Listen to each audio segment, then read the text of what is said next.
How would you like to make your first million? And today we have Leonard, which is the founder of a PR company in LA. So, Leonard, tell us, in your opinion, what are the 5 steps the entrepreneur should be doing to make the first million? Welcome to Unstoppable Podcast with Harry Sardinas, inspiring conversations with influential millionaires, investors, thought leaders, entrepreneurs who are making a massive difference with their innovative products and services, and sharing the challenges and wisdom of how they sold their first million. Yeah, thanks for having me on, Harry. It's been great. So, I'm Leonard Scheiner, and what I see as the first and foremost thing that you need to focus on when starting a new business is figuring out your mission, right? Your why. What is your big why?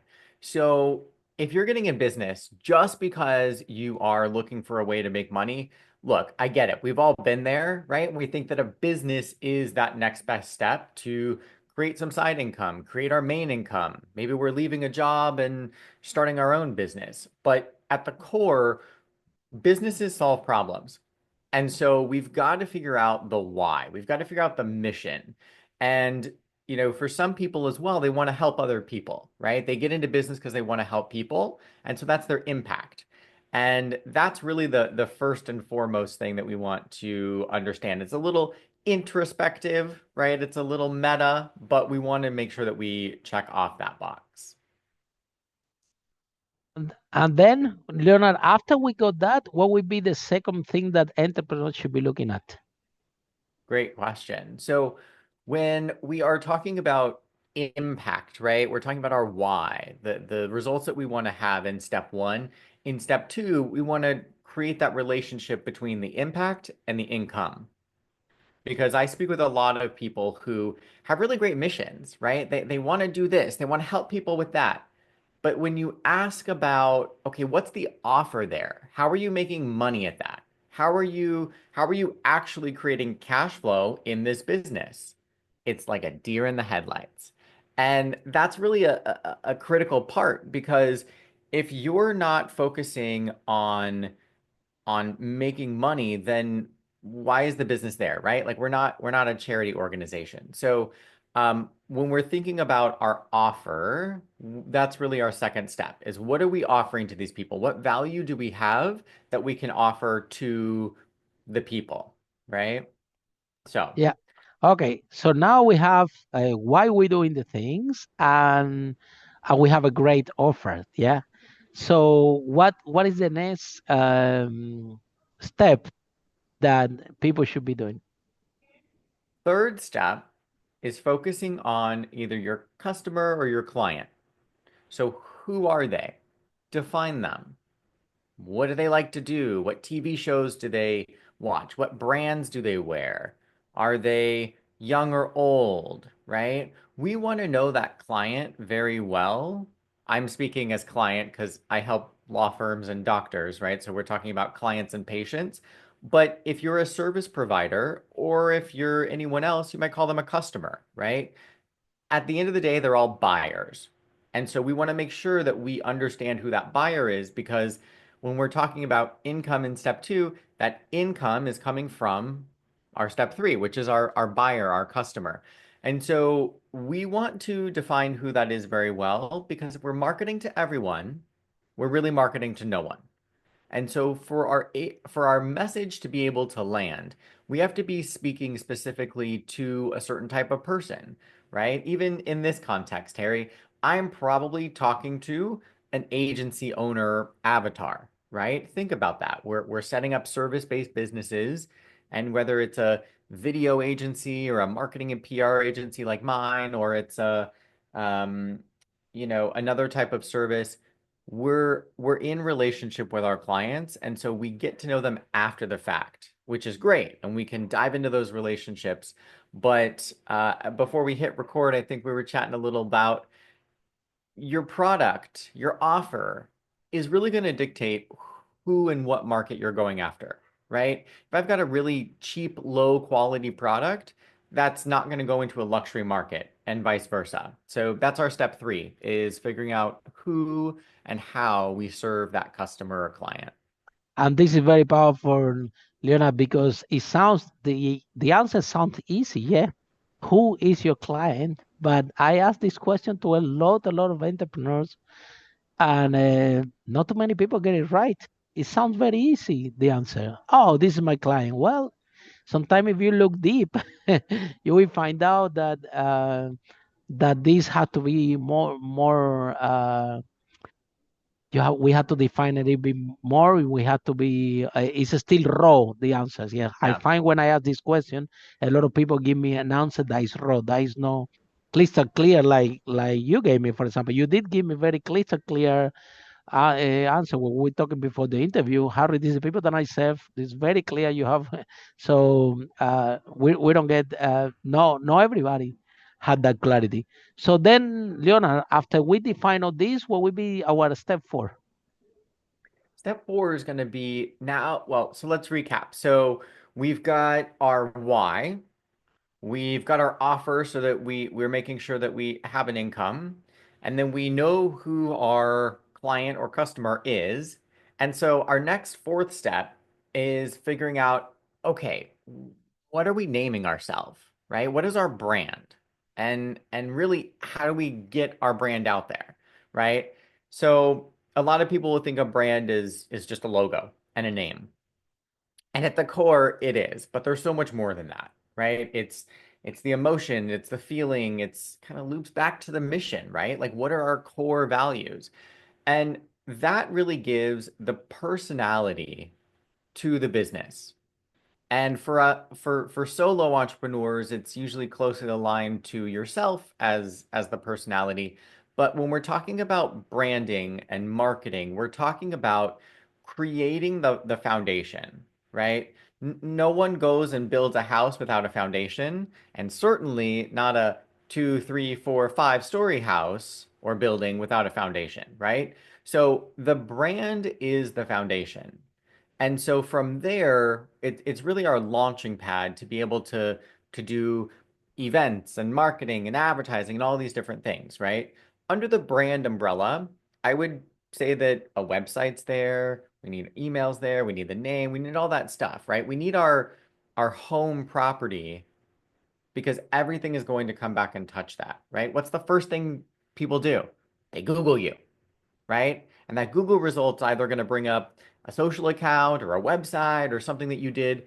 And we want to make sure that when people are Googling whatever name it is that's chosen, that one, it's clear and there's not a lot of other slight competitors, right? So we want to be clear in our name. But then we also want to have a good presence. So that is that foundation. That's the website. That's all of that. So part of that is also establishing your credibility, right? I know this because when I was making the transition from employee to CEO, I went out and I was like, well, I've done this for a decade. I know what I'm doing. I'm going to go out and I'm going to be a consultant. And it's going to be, the Leonard show. Leonard's the consultant. And guess what? Nobody cared. Do they not care about me? No, it's just people are busy, right? I didn't do my job in giving them something to care about.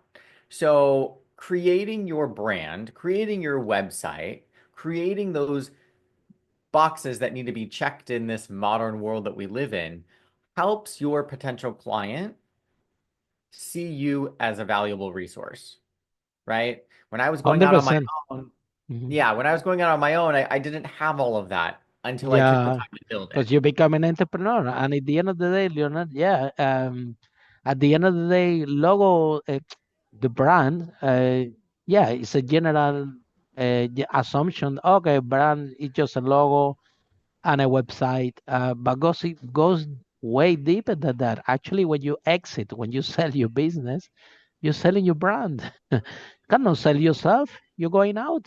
It's that brand that you Exactly. created, that mission. So actually, your business is worth the brand that you created. Because Yeah, be around him. That's how important is branding when we become an entrepreneur. So I agree 100% with you in that one. Yeah, I'm a big fan of building brands. Yeah. So because and then Leonard, after we have all that, we have a powerful brand. Uh, what is it? What is our next step?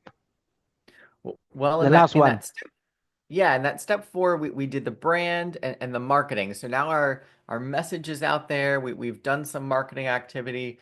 Now we're probably getting some clients coming in, some deals coming in. What's our fifth step? And I can say, as a founder, as someone who has their hands in the details, prepare to rebuild. Prepare for things to break. If you think you're going to build a funnel once and never have to rebuild it, wrong. If you think you're going to build a sales team once and think that you're never going to have to rebuild it, wrong.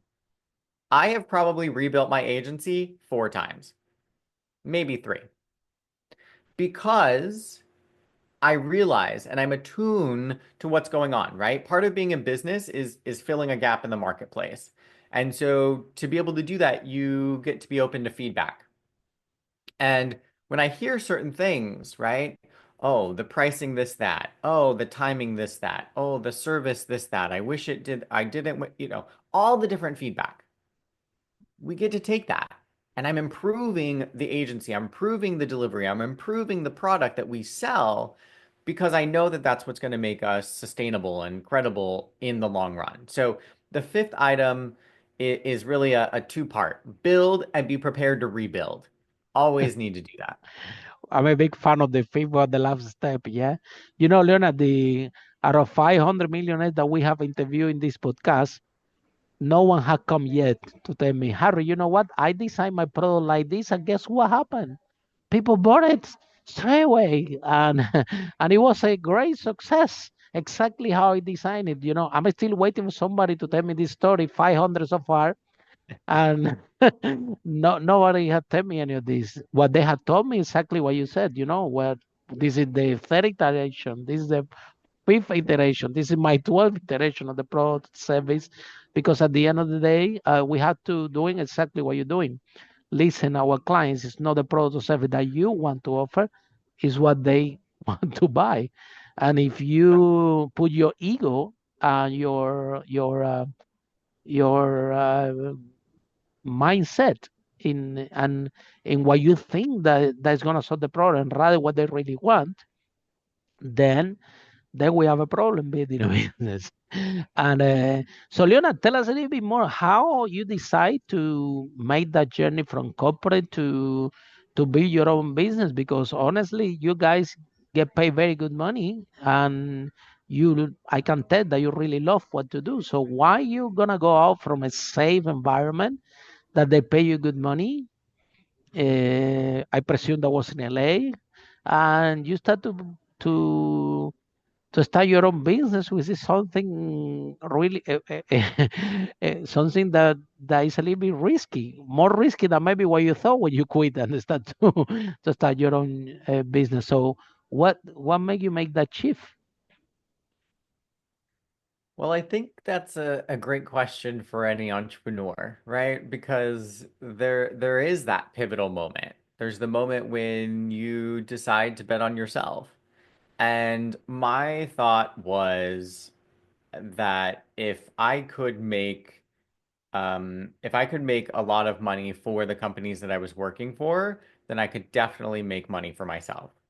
And I think that, some industries see that more than others, right? There's a lot of, um, I guess in the marketing space, in the advertising space, in the PR space, there are a lot of entrepreneurs, right? That's a space that really lends itself to being an entrepreneur. But say you're not in the marketing space, right? Maybe you're in a different type of service business, and it can be scary, right? Like it can be a big gap. I know that Even for for you, Leona, you were not scared to go to be the you by your own. You don't have no any tiny space of fear, I'm not going to say there was no fear, but I think but it's in you how were you manage. confident. Yeah, I think that Yeah. that I agree with you that all of us entrepreneur is somehow in our DNA. Yeah, that we want to build something. We just sometimes we just waiting for the right moment. But how do you have any member of your family, any friend, anybody that is an entrepreneur around you that kind of reinforce this gene within you, this entrepreneur gene within you? Uh, or basically there is no one, yeah? And do you read the Yeah, but book?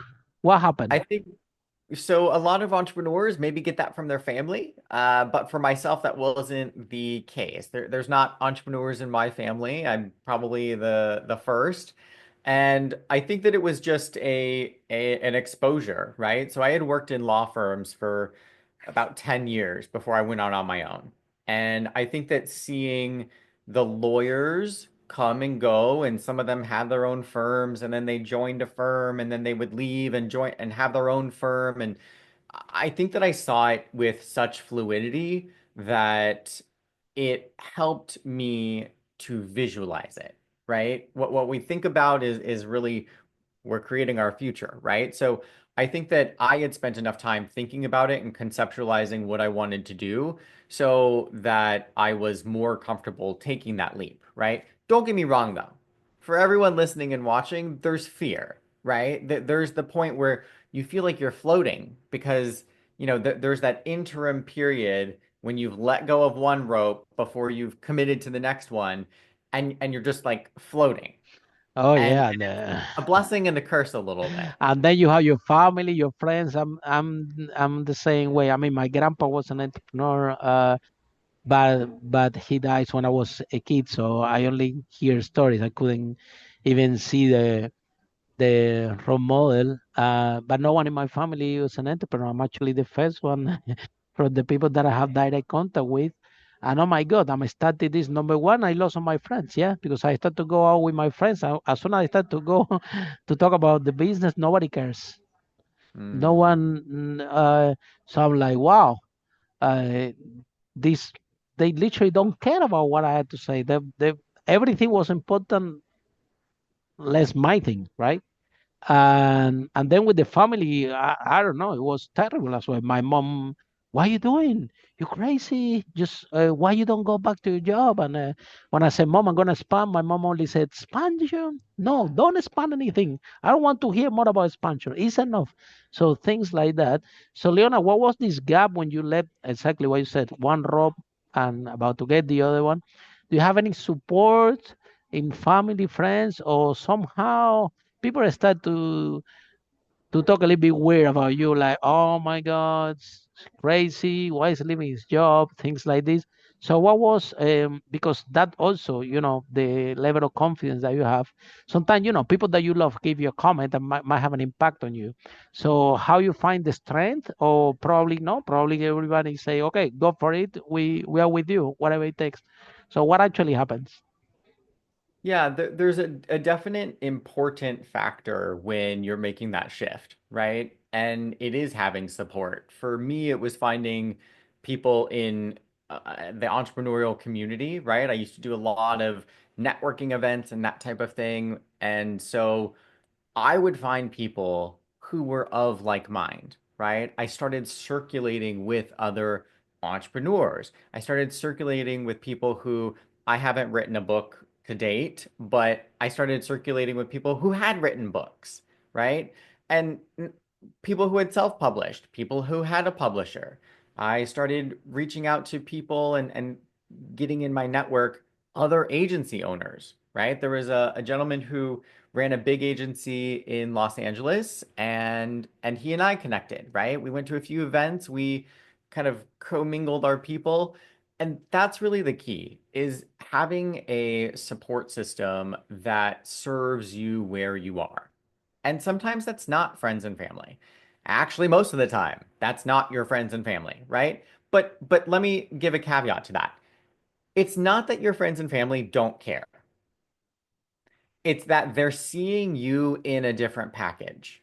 You as the 9 to 5 person is not the same person as you as the CEO who runs their own business, right? Whether that's online, in person, whatever.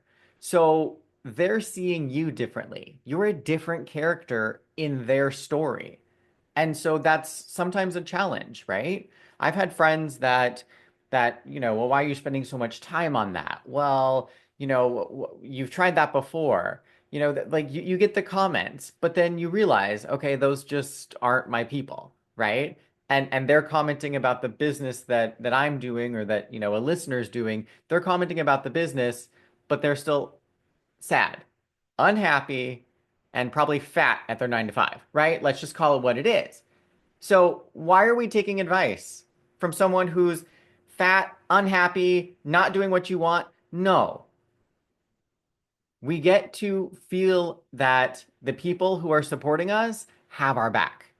And we also get to feel that the people who are giving us comments that are not supportive don't really know what they're saying, right? I don't think that any of our friends or family are bad, but I think that they're in a different context, right? They're looking at you as the old version.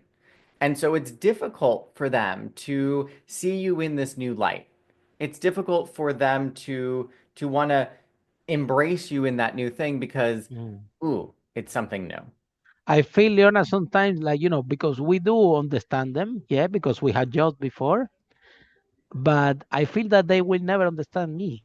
So very difficult. I understand the point that they coming from, and they're your friend. They love you. They want to clearly help you.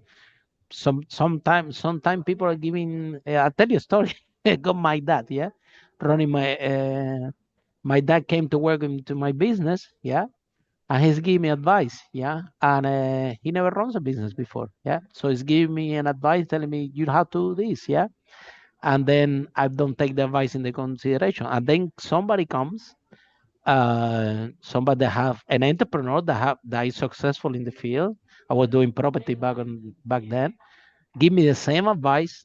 Then I'm taking the advice, and then my dad is angry with me because why you listening to him and not listening to me? And and I still am trying to find ways how to explain that to him that that is nothing personal. It's not that I don't want to listen to you. It's about that, if an entrepreneur give me an advice and the person already saving over $1 million, I had to put more weight, more in the decision making process to what that person is telling me. What you telling me? I love you, said that, and I get it that you're trying to help like everybody else, but there is a different uh, weight. And then, but when your people around you, they see different. They see like an attack on you or things like that, and it's very difficult for us to convey that to say, look, this is the way that we operate. This is otherwise we don't survive what we do. This is we have to operate like this, otherwise we don't survive in what we do. So then, but Leonard, how do you got that mindset? Because your life changed completely. You coming from a job where you, and I bet you were really, really, really good at one specific thing. And now you're going into business where the whole point is that, well, you have to be good not at one thing, you have to be good in a lot of Hmm. things, or at least have some understanding. Basically, you have to learn things that maybe you don't like accounting. Well, I mean, I'm saying, or something, something in Very the true. way, and it's hard, and it's not like you cannot delegate. As a CEO, you do need to know and understand how you're going to employ people, how you're going to the people. So you need to understand a little bit. So uh, first you have this idea, this vision. Wow, gonna be the business, and this is what I want to do. But then it's got that process that you do need to go into learning the skills, and now you need to learn about few things that you don't like, uh, most of them, but now you have to know to have an understanding. So how you manage this? Do you resist it to it, or you manage to find the courage to, I don't know, to read like a legal contract for me? Oh my God, everything legal, and oh my God, it's so long, so many details, so exhausted. So how you become that? I think that it's probably just something in my DNA, a little bit. So when I was a kid, you play what? You play restaurant, you play, takeout order window, you play bank teller. Okay, well, I was never the bank teller. I was the bank president. I was never the waiter. I was the restaurant manager. Like even when I was little, that was just It's the in your route that I took. DNA. It's Yeah, inside your, it's in the yeah, it DNA. was there. And I say that not to illustrate anything other than my magnetic pull was always to lead people, lead processes, be effective, be efficient, and and that really comes from the leadership role, right? As a regular, waiter in my analogy, or as a regular employee, you're hired to do a task, right? Your Hmm. sole focus is on doing the task. And you Hmm. come in every day, Monday through Friday, and you do that. As a business owner, the days are not the same, right? You have to still do that task. You still have to produce the work. But then, like you said, you're worried about now I got to hire people, right? Now I got to fire people. Now I got to handle the incoming and the out, so like the AP and the AR. Now I got to handle tech, right? Or get a tech person. Now I got to handle, like you said, the drawing up of the contract, right? So all of these different aspects, I think for the new business owner, it is very overwhelming because there's a lot of irons in the fire, and you're almost operating as like a CEO team of one, right? You don't have staff when you're first starting out. And so you really do have to wear a lot of those hats and you have to know what you're doing. I think I was very blessed and grateful because prior to Geek House, I had been in a business litigation firm. So I saw contracts, I saw the accounting records, right? I saw all of the details and I saw how it moved. So that really gave me the framework for how I can set things up in my own agency. But further than that, it's a shift in realizing that everything is your fault. With love, everything is your fault. If the assistant didn't do what they were supposed 100%. to, You are responsible. That's the yeah, thing that what it comes is to responsibility, right? You are, I mean, if you have a job, you have less responsibility. You're only responsible for your role. If you're an entrepreneur, you're responsible for the client. You're responsible for the people that do the job. You're responsible for yourself also. You're responsible for even things that you didn't even thought that you're gonna be responsible. Like you have an employee. Probably the only source of income for that family is the job that you provide. Who gonna thought that you're gonna be responsible for the kid to get fed and things like this? So when I didn't know that I was getting into this. However, something is clear that we're willing to accept more responsibility in exchange to define our own future. Because it's hmm something beautiful what you have done. You did create your own job, right? And um, so nobody can ever get rid of you because you actually create your own job. Now let's go into the detail because I'm gonna ask you a technical question. How do you think, Leonard, that the new use of AI with is it shaping the PR and marketing future, and what are the more, because it's my a little bit my understanding what I think, yeah, now with the use of these new technologies, way more articles out there because the thing is helping people to create it. So how you using this technology in your favor for your clients, um, or what is your view in this something that just appeared, I don't know, 6 months ago, 8 months ago? English is not my first language. I remember how hard it was for me to write the letter, right? Sometimes it's just a business letter. It had one day, I have to see, then send it to somebody to check the spelling, things like this. And now in a couple of minutes it's done.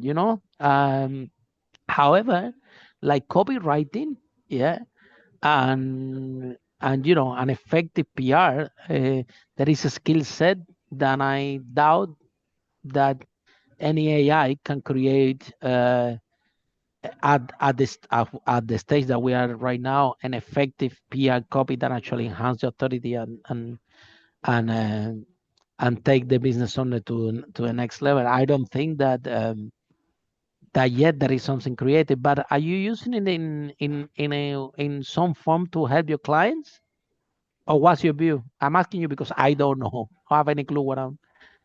Yeah. So if we were to talk about AI 2 years ago, I would have to ask you, what is AI? Right? Because it wasn't even a thing. And 100%. and now we have ChatGPT and all of these different Claude AI and all these different options for interacting with AI. But as far as how it's impacting the industry or what it's going to do in the future, I mean, it's all speculative, right? It's affecting legal, it's affecting marketing, it's affecting PR, it's affecting factory workers with robots, right? It's affecting I just saw a robot the other day. It was a commercial, like a Roomba, but now it has an arm, right? So if there's a sock in front of it, it can pick up the sock and keep going, right? So now it's affecting our homes.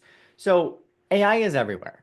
But I guess the point is that it is something that we can't change, right? If you were like, I don't like technology, I don't like the internet, well, too bad. It's here, right? So AI has And you are in actually business.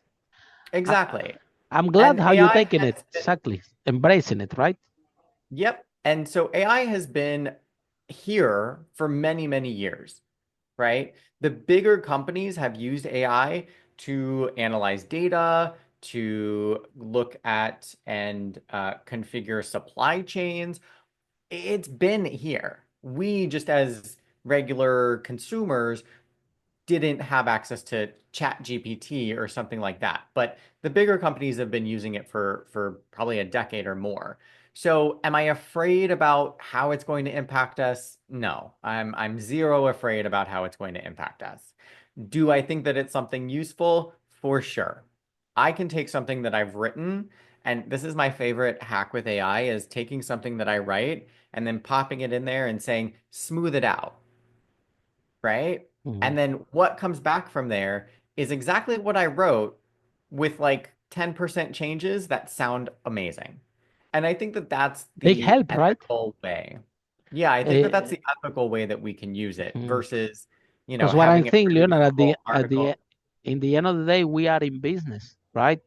And it's not about thinking like, well, AI, we're gonna lose our jobs because of AI. The thing is that if we don't learn and embrace AI, it's not gonna be job for anybody because the company will collapse, right? At the end of the day, the other people, if our competitions are using this and doing exactly, what you're doing, using it to get things more smooth, and to create that, we either embrace it or we are gone and we are in business. This is and who's gonna who's gonna tell you that now, like you said 2 years ago, right, that within 2 years you have to now something new comes, and now it's a tech. We don't know if you like tech or not, but it's something that you have to now to understand, to learn whether you like it or not, to use it, to apply, probably to train your team in how to use, because the thing, I don't know, make things more productive. And as an entrepreneur, we have to be competitive, right? So there is like you said, well, it's here, so we have to deal with it, either we like it or not.